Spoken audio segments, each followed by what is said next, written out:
Ayan, heto na nga. Happy Sunday, Happy Father's Day everyone. Itong ating kare-kare overload. Sobrang dami. Ang ating kliento para sa ating kare-kare.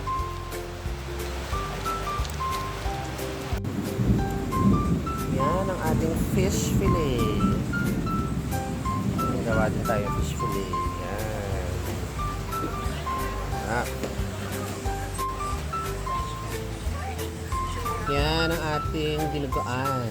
Laman loob ng baboy. Ang laman.